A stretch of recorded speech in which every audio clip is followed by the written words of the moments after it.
Vamos a orar. Padre Celestial, ya estamos, Señor, delante de ti para abrir tu palabra. Y queremos que tú abras, Señor, nuestro entendimiento. Que la palabra tuya, Señor, caiga en terreno fértil y que produzca fruto para honra y gloria de tu nombre. Somos una iglesia, Padre, que tenemos el deseo, el firme propósito de que este 2019 alcancemos a los más posibles que estén a nuestro derredor. Bendice cada uno de los programas, de las actividades que hemos de realizar. Y que en este momento, Padre, tu palabra nos haga conscientes de la responsabilidad de la predicación del Evangelio. Evangelio que es poder tuyo para salvación a todo aquel que cree. Y te rogamos, Señor, que nuestra vida sea útil en tus manos. Que tú nos uses en la medida en la que nosotros estemos dispuestos a ser usados.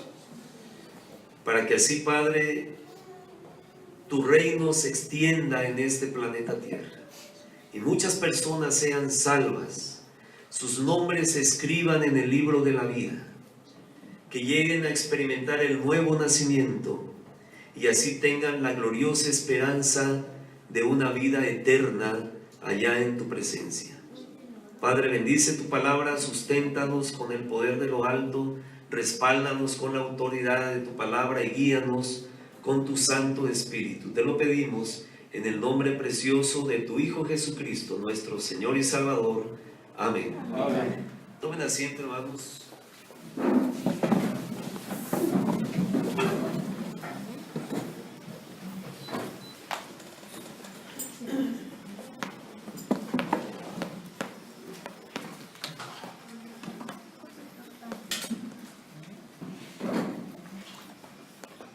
El mensaje, hermanos, se llama miembros de una iglesia predicadora, de una iglesia portavoz del mensaje de Dios para salvación. Y la única manera de ser una iglesia así es tener una genuina conversión, una poderosa convicción y una incansable vocación, sabiendo para qué el Señor Jesucristo nos ha salvado, quiere que nos convirtamos y quiere que seamos portavoces del Evangelio, que es poder de Dios para salvación. ¿A qué dice la Escritura? A todo aquel que cree. A todo aquel que cree. Hermanos, imagínense ser miembro de una iglesia ejemplar, de una iglesia poderosamente respaldada y usada por Dios. De una iglesia, así hablaremos esta tarde, de una iglesia, hermanos, que en su humana debilidad expresaba palabras provenientes de una vasija de barro, pero que tomadas por Dios y respaldadas por Dios, era un mensaje poderoso predicado por débiles instrumentos. Y es que cuando Dios está, hermanos, detrás de una iglesia así, sin duda la gente no solamente escucha, sino también procede al arrepentimiento para con Dios. Amén, hermanos. Número 1, hermanos, vamos a Tesalonicenses capítulo 1, donde leímos versículo 8. Primero los Tesalonicenses 1, 8. Versículo 8 dice: porque partiendo de vosotros ha sido divulgada la palabra del Señor, no solo en Macedonia y Acaya, sino que también en todo lugar vuestra fe en Dios se ha extendido. De modo que nosotros no tenemos necesidad de hablar nada, porque ellos mismos cuentan de nosotros la manera en que nos recibisteis y cómo os convertisteis de los ídolos a Dios para servir al Dios vivo y verdadero y esperar de los cielos a su Hijo, al cual resucitó de los muertos, a Jesús, quien nos libra de la ira venidera. Amén. Fíjense, hermanos, nuestros hermanos de la iglesia en la ciudad de Tesalónica recibieron la palabra. Llegó hasta ese lugar, tal vez no tan escondido, pero sí un poco alejado, esta colonia romana, que además era una colonia pagana, en la cual, hermanos, el verdadero Dios no era honrado, no era glorificado. Pero a partir de la conversión de estas personas, porque recibieron la palabra, hermanos, esa región, no solo la ciudad de Tesalónica, sino más allá de sus fronteras, hermanos, esa ciudad sufrió un impacto transformador, porque hubo, número uno, y aquí es donde vamos, hermanos, número uno, una verdadera convicción. ¿Qué fue lo que dije? ¿Una qué? Una verdadera convicción. Hermanos, se trataba de que estas gentes escucharon la palabra de verdad, el evangelio de vuestra salvación, y habiendo creído en él, fueron sellados con el Espíritu Santo de la promesa. Pero no solamente esta gente dijo: yo soy salvo, yo soy un creyente, sino que hubo en ellos una verdadera convicción. Porque el arrepentimiento, hermanos, no solamente es un cambio de mente, sino también un cambio de dirección. Si antes esta gente estaba habituado, estaban entregados a los ídolos, y a estos veneraban, a estos festejaban, a estos seguían, a estos obedecían, al operarse en ellos el arrepentimiento, abandonaron todo tipo de práctica idolátrica y se entregaron en serio al Dios vivo y verdadero. Y es que, hermanos, Dios no quiere nada a medias. Es más, Él prefiere todo o nada. ¿Sí están conmigo, hermanos? Hemos dicho aquí que en la escala cromática de Dios, hermanos, el gris no existe. O es blanco o es negro. Pero el gris no aparece en las páginas de la Biblia. Es decir, o eres verdaderamente un hijo de Dios o no lo eres. Fíjense, hermanos, que en el Apocalipsis habla acerca de esto y dice: por cuanto no eres ni frío, ni qué, ni caliente, es decir, o frío o caliente. Y es más, hermanos, dice ahí que el que es tibio será vomitado de su boca. Es decir, nada a medias. Dios no quiere nada a medias. Veamos, hermanos, en el versículo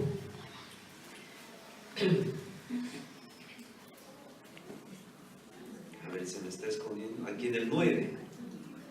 Dice: y cómo os, ¿qué dice? Convertisteis. Y eso habla de un genuino arrepentimiento. ¿Y cómo os convertisteis? ¿De dónde a dónde dice? De los ídolos. Hermanos, ¿cuántas deidades paganas habían en Tesalónica y en los alrededores? Y se trataba de abandonarlas a todas. No tener algunas de su preferencia o comodidad o interés particular, sino que todas esas deidades debían de ser hechas a un lado. Hermanos, que este año que estamos iniciando nosotros hagamos como estos hermanos de la iglesia en Tesalónica, que abandonemos todos nuestros ídolos, que hagamos un lado aquello que nos impidió de hecho en el 2018 ser una iglesia ferviente predicadora del evangelio. Amén. Nosotros sabemos, estamos conscientes de aquello que nos lo impidió. No estoy diciendo que no lo hicimos, pero a mitad de tiempo como que fue menguando nuestro fervor, nuestra convicción, fue menguando nuestra fuerza, fuimos abandonando paulatinamente la evangelización y sabemos qué fue lo que lo hizo. Por ello, este 2019 tenemos que ver en nuestra vida qué es aquello que nos está impidiendo ser una iglesia predicadora del evangelio. Porque, hermanos, ¿es todo o qué? O nada. A lo mejor más nos gustaría que fuera nada. ¿A cuánto nos gustaría, hermanos? Como decía el hermano, el 31, el director, el hermano Fernando, dice: hermano, yo estaba pensando en ya no venir, pero luego decidí que siempre sí. Y yo de igual manera, yo había decidido ya no venir, pero luego me acordé que era el pastor. Y yo, no, pues tengo que ir. Y aunque uno se siente mal, a veces la enfermedad nos impide decir: no, pues hoy no. Lo que el enemigo quiere es estorbar y es frenar, y es que no avancemos en el propósito por el cual esta iglesia del Señor está aquí. Amén, hermanos. Y que siga siendo, hermanos, nuclera y todavía en mayor potencia. Porque tenemos que entender, hermanos, que miren, tenemos que priorizar este año nuestras actividades. Y como habrán visto en lo que hemos ido presentando del plan de trabajo, está enfocado a un solo punto: la evangelización intensiva. Podemos tener muchísimas actividades más, y de hecho hay otras más que no tienen exactamente que ver con el evangelismo, pero que estas no nos desvíen del propósito, no nos frenen en nuestro avance. Porque, hermanos, la fuerza dispersa es debilidad. La fuerza concentrada es poder. Es decir, que todos esos distractores, hermanos, que pudieran haber dentro de nuestro plan de trabajo, incluso irlos haciendo a un lado, no contribuye al plan, al propósito que tenemos para este año, por tanto lo hacemos a un lado. Y si sí procura que alcancemos nuestros propósitos, ese no solamente vamos a dejarlo ahí, vamos a reforzarlo todavía más. Amén. Y ya empezamos, porque ya tenemos el primer discípulo a distancia. Lo están atendiendo, lo van a atender esta semana en la ciudad de Campeche, allá en la península de Yucatán. ¿Cómo ven, hermanos? Pero muchos más han de anexarse en ese programa. Su familia que está lejos, en la ciudad cualquiera que sea del país y aún fuera del país, hasta ahí vamos a llegar como iglesia para predicarles el evangelio. Amén. Con la estrategia que ya planteamos, y si allá hay alguien que a ustedes le preocupa porque está enfermo o simplemente porque está perdido, hasta ahí podemos llegar. No nosotros, pero sí nosotros a través de otra persona. Amén. Entonces, hermanos, esta semana yo hablé con personas ahí en Campeche. ¿Será que ustedes pueden hacerse cargo de discipular a este joven? Él quiere seguir en las cosas de Dios. Antes él dio su testimonio de que anduvo errante, que no estaba del todo entregado verdaderamente a Dios. Él guardaba la mitad de los ídolos que antes tuvo todavía, no se convertía del todo, pero él dijo, ahora sí, yo quiero ya verdaderamente convertirme, usted va a necesitar ayuda. Entonces, y vamos a hablarle, y le hablé a esta familia, le dije, hermanos, ¿pueden ustedes hacerse cargo? Dijeron, cuente con nosotros, nosotros lo apoyamos y nosotros vamos a darle unas clases de discipulado y ya van a empezar. O sea, la distancia nunca será un impedimento para llegar a alguien. Amén. Siempre, cuando hay la verdadera, la genuina intención de ayudar a otro, la distancia sale sobrando. Amén.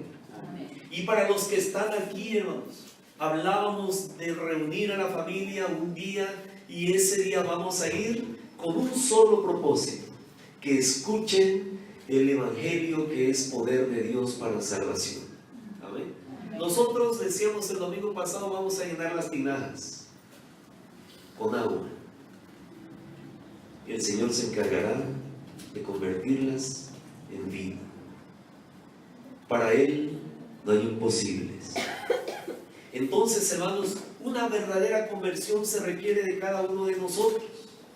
Estos hermanos de los cuales se daba testimonio que estaban predicando el Evangelio, y Pablo dice, ya no hay necesidad de que nosotros hablemos, ya lo hicieron ustedes. Ustedes han predicado aquí, han predicado allá, han predicado dentro de la misma ciudad. El Evangelio se ha extendido, la obra de Dios está creciendo.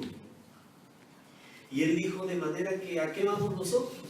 Pablo siempre dijo, y era un lema de acción en su ministerio: no voy a ir en terreno ya labrado, voy a ir a una tierra virgen, en donde no hay nadie, donde nadie ha predicado, donde no hay una iglesia, y ahí voy a predicar el Evangelio, para no arar en terreno ajeno. ¿Cómo ven esa medida? Excelente medida. Y eso hemos de preocuparnos. Hemos de ir pensando que a través de todo ese trabajo Dios nos vaya diciendo dónde quiere que plantemos una misión. Tenemos una, y sabemos la forma en que llegó a nosotros, y sabemos que exactamente obra a obra misionera, así como escrituralmente está, no es. Pero claro, gracias a Dios, ¿verdad?, vamos a tener la bendición de organizar nuestra primera iglesia. Pero se trata de ir a un lugar donde no haya absolutamente nada, que tal vez sea difícil, y ahí establecer una nueva iglesia. Amén. Hermanos, esto estaba pasando en Tesalónica. Los hermanos que se congregaban ahí eran hermanos que verdaderamente, número uno dije, se habían convertido, habían experimentado una verdadera convicción, habían hecho a un lado todo aquello que les estorbaba, y su prioridad era predicar el Evangelio. Y es que una iglesia que no lo hace no tiene razón de ser. Amén. Y si el Señor Jesucristo, hermanos, que es el dueño de la mies, el que con su preciosa sangre compró cada una de las iglesias existentes en este planeta Tierra, y todavía no la ha levantado porque un día lo hará, es porque quiere seguir usando a esa iglesia para que muchos más sean salvos y vengan al conocimiento de la verdad. Amén, hermanos. Muy bien. Número 2. Había una verdadera convicción. Estos hermanos no estaban jugando a la iglesita ni al cristianito. Había en ellos, hermanos, una convicción firme. Para ellos, hermanos, era muy importante no solamente ser salvos y miembros de una iglesia, era muy importante, y estaban convencidos de esto, de que ellos eran el medio que Dios habría de usar para que todos los de su alrededor oyeran el Evangelio.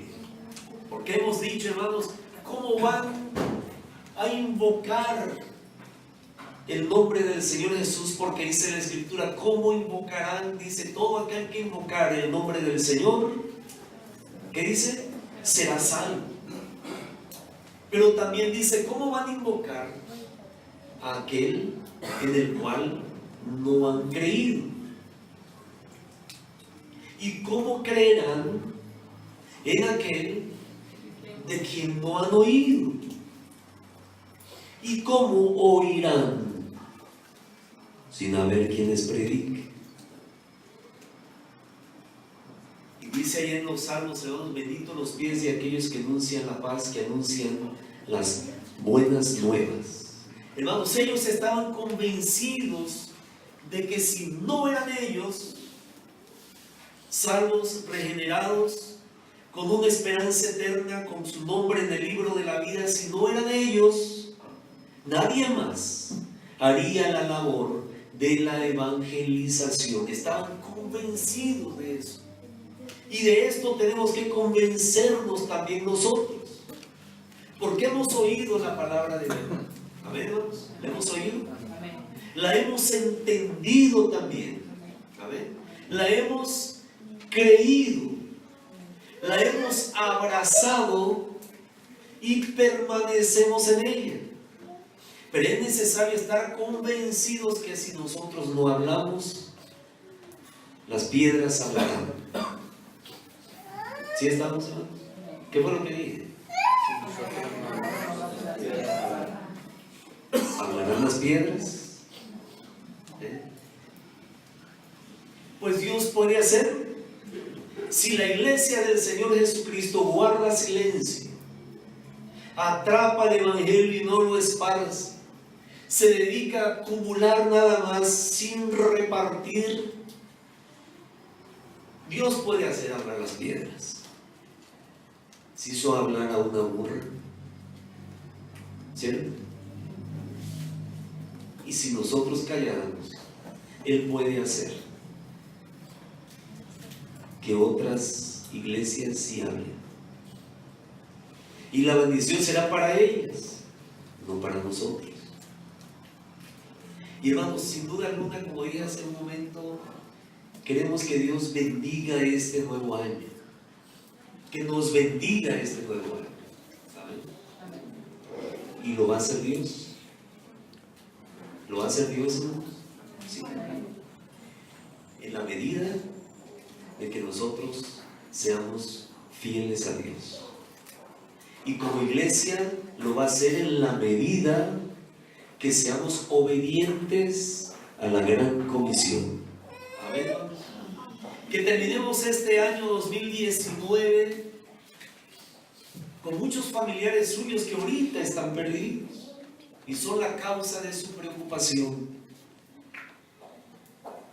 Y no solamente que sean salvos, que estén aquí junto con nosotros, glorificando el nombre de Dios. Y también no solamente que esté aquí glorificando el nombre de Dios y aprendiendo la doctrina de Dios, sino que sea un nuevo vocero, una nueva vocera que se une a esta iglesia para continuar predicando el evangelio.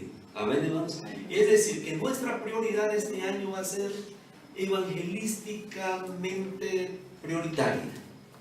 Amén. Esa va a ser nuestra finalidad. ¿Cuál va a ser, hermanos?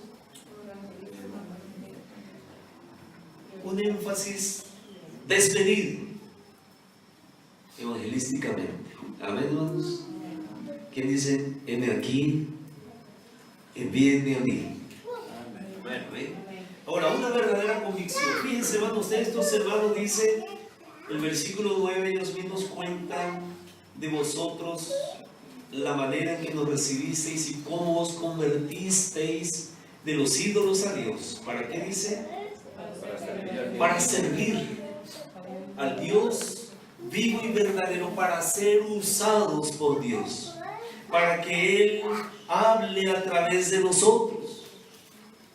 Porque allá en 1 Corintios dice, hermanos, os rogamos en nombre de Dios, como si Dios hablase por medio de nosotros, reconciliados con Dios. Eso es lo que le vamos a decir a la gente: reconciliados con Dios. Y Dios va a estar hablando a través de nosotros. Y estos hermanos estaban convencidos de que Dios les estaba usando y que deberían de usarlos, y que ellos, después de una verdadera conversión, habiendo desechado todo lo que les impedía, ahora en la nueva vida en Cristo estaban convencidos de que debían de servir al Dios vivo y verdadero. Amén. Y es que alguien ha dicho por allá que el que no sirve, no sirve. ¿Cómo? ¿Es así eso? Dice: ellos se convirtieron de los ídolos a Dios para servir al Dios vivo y verdadero. Tercero, una verdadera vocación. Hermanos, ellos sabían lo que habían llegado a hacer. El testimonio de quienes habían hablado del Evangelio, quienes habían llevado hasta ellos el mensaje de Dios, había dado testimonio. Su propia vida era una predicación silenciosa, porque ese hombre, hermanos, estaba abocado a la predicación del Evangelio. Desde el momento de su encuentro con Dios, él preguntó: Señor, ¿qué quieres que yo haga? ¿Se acuerdan quién fue ese hombre? El que se cayó del caballo. ¿Sí se cayó de un caballo? Se cayó, pero no se cayó. Exactamente. Desde ese momento dijo: Señor, ¿qué quieres que yo haga?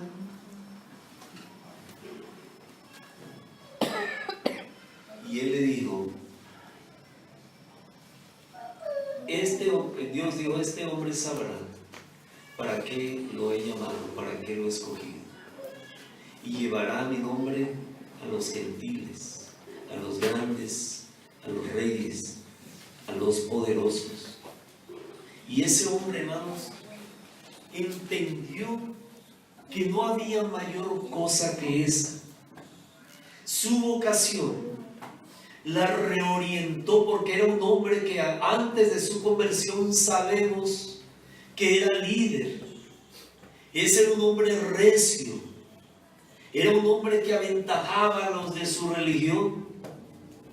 Pero en esta conversión, hermano, sincera, esa convicción genuina y en esa vocación, este hombre, hermanos, sentó un precedente. Y por ello Dios lo usó y escribió al menos ¿cuántas epístolas? ¿Se acuerdan?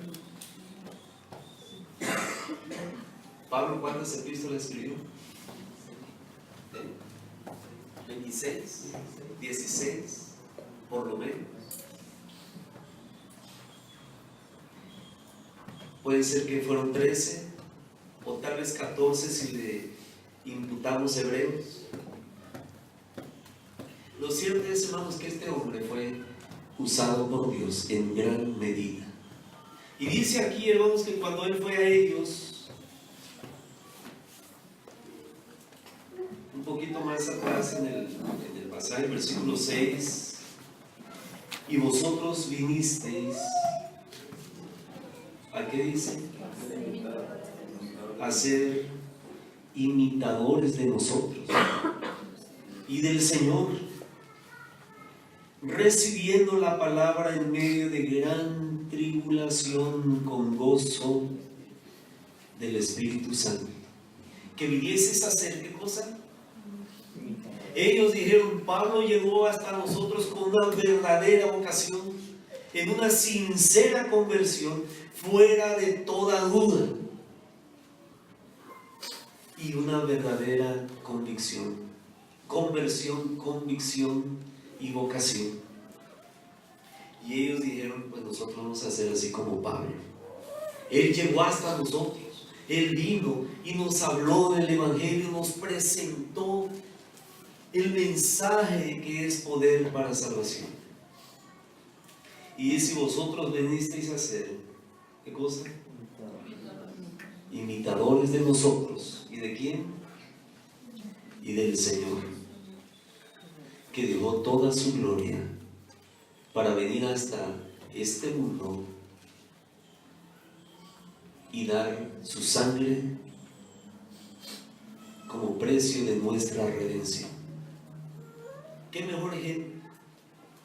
Y ellos vinieron a ser imitadores de Pablo y ahora nosotros pudiéramos ser imitadores de ellos. A ver. Que se diga de nosotros, ya no hay más que hacer en Escobedo. Esta iglesia ha predicado hasta los confines de Escobedo y Escobedo es grande, pues ya lo llenaron del evangelio. Y no solamente en Escobedo, ya se pasaron por aquel lado, aquel municipio, geográficamente, ayúdenme. Monterrey para aquel lado también. Ya se pasaron a Monterrey. Oye, pero espérate, iglesia, Dios con nosotros estamos aquí en Monterrey. No, pues qué bueno, venimos a reforzar la labor que ya están haciendo. Y de aquel lado ya pasaron a qué municipio? A Podaca. Ya pasaron a Podaca, están inundando a Podaca con el evangelio. Se pusieron a hacer folletos ahí que para repartir y un hermano se los financió y están repartiendo miles de boletos, de volantes, de flyers o de folletos. Pero si eso estamos haciendo nosotros, pues ellos ya van a hacerlo a Podaca. Y ya dijeron que de Apodaca se van a pasar a... Pesquería. ¿Cuál sería? Pesquería. Pesquería. Y van a llevar algunos folletos en coreano, porque hay muchos allá. ¿Y de pesquería dónde se van a pasar? A Suazua. Y hasta lo último de la tierra. ¿Cuántos municipios tiene Nuevo León? 51. Y pudiéramos decir, en todos los municipios hay muchísimas iglesias bautistas. Y es cierto. Pero hay muchas que están guardando silencio con respecto al evangelio. Lamentablemente. Hay más de 5,000 iglesias bautistas en el área metropolitana de Monterrey. Imagínense, más de 5,000 iglesias. Y si yo les preguntara cuándo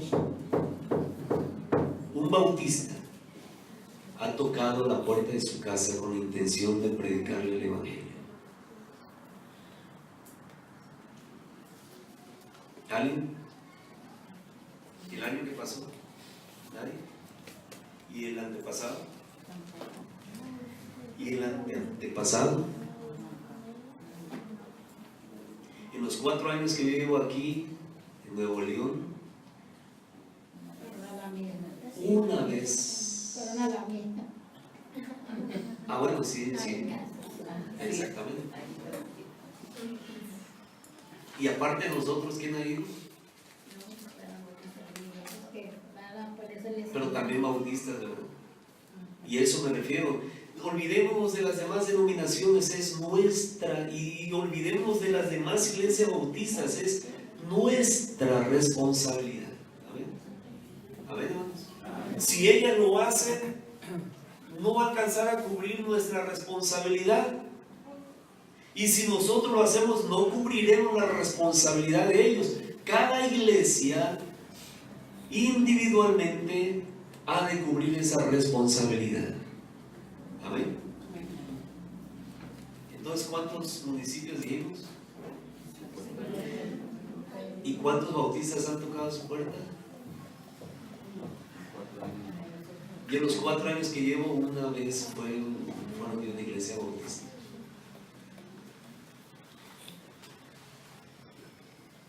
Ahora vamos a cambiar la pregunta.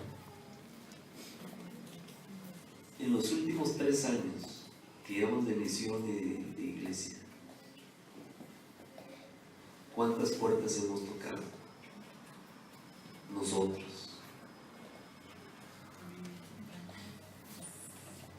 Sí, hemos salido para algunas veces. ¿Y será lo suficiente? Ahora seamos imitadores de la iglesia en Tesalónica. Porque dice así, hermanos, porque ellos cuentan la manera, más atrás, el 8, porque partiendo de vosotros ha sido divulgada la palabra del Señor, No solo en donde dice, en Macedonia, eran territorios extensos, sino que también, ¿dónde dice? En todo lugar vuestra fe en Dios se ha extendido, de modo que nosotros no tenemos necesidad de hablar nada. Que las demás iglesias digan, pues fuimos escogeros, pero está invadido eso.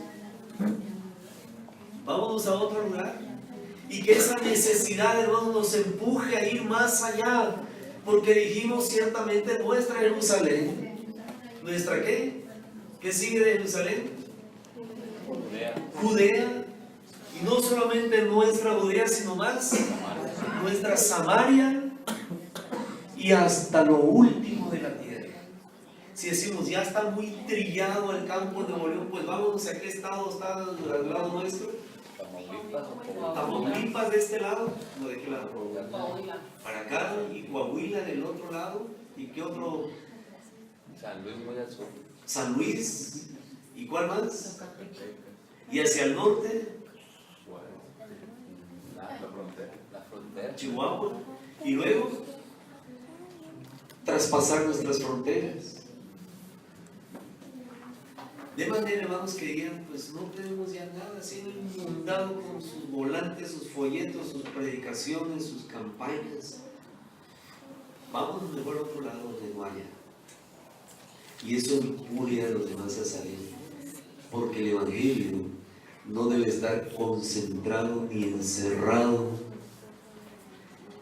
ni silenciado por ninguna iglesia. Seamos imitadores, hermanos, de esta iglesia